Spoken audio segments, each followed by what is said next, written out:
अस्सलाम वालेकुम friends, welcome back to top smarties. Drama serial Chaal. आखिरकार रुबाब के सामने फ़ारूक की हकीकत आ चुकी है कि वो किसी और में इन्वॉल्व है और उसे चीट कर रहा है, क्योंकि उसने अपनी आंखों से ही फ़ारूक को दोबारा से रुमाना के साथ उसका बर्थडे सेलिब्रेट करते हुए देख लिया। ऐसे में उसका एक्सीडेंट भी हो गया, फिर डिस्चार्ज होकर घर भी आ गई। सिकंदर उसका बहुत ख्याल रखता है। अब जाकर वो सिकंदर की मोहब्बत को ठीक तरह से समझ पाएगी।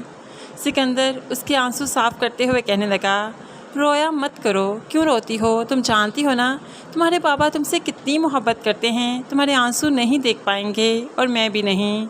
अब यहाँ पर सिकंदर बाबा की आड़ में अपनी ही बात करता है, लेकिन रुबाब को इस वक्त भी सिकंदर की कोई परवाह नहीं, उसके जज्बात की कोई कदर नहीं। लेकिन फिर आहर कब तक नहीं होगी। सिकंदर आहर का रुबाब के दिल में बहुत जल्द अपनी जगह बनाने वाला है।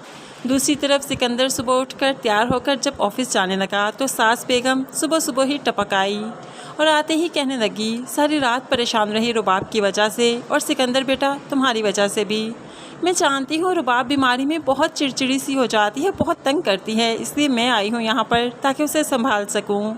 अब यहाँ पर माँ तो बेटी से बात करने आई है, उसे समझाने आई है। यहाँ पर सिकंदर तो ऑफिस चला जाता है, लेकिन रुबाब के पास बैठी उसकी माँ उसे समझाने लगी और कहने लगी, बेटा देखो सिकंदर बहुत अच्छा लड़का है, शौहर के रूप में तुम्हें हीरा मिला है, उसकी कदर करो।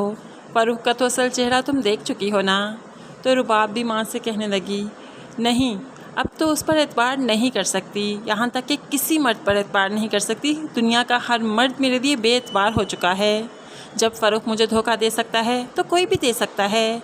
माँ तो सर पीट कर रह जाती है कि इसको समझाऊं भी तो कैसे समझाऊं। लेकिन सिकंदर अभी तक हिम्मत नहीं हारा। ऑफिस से वापसी पर रुबाब के लिए बुके लेकर आता है।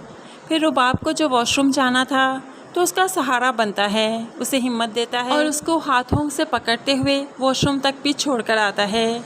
सब कुछ रुबाब देखती रही और बहुत हैरत ज़दा है कि मैंने इसके साथ कितना बुरा किया, हमेशा इसके साथ बदतमीज़ी की, लेकिन ये मेरे साथ आखिर अच्छा क्यों करता है।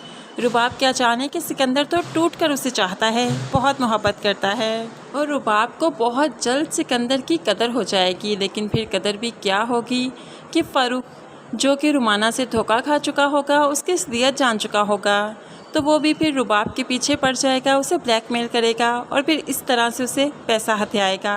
तब जाकर फ़ारूक की सारी हकीकत असल में रुबाब के सामने आएगी और उसे अपनी मोहब्बत पर बहुत पछतावा होगा।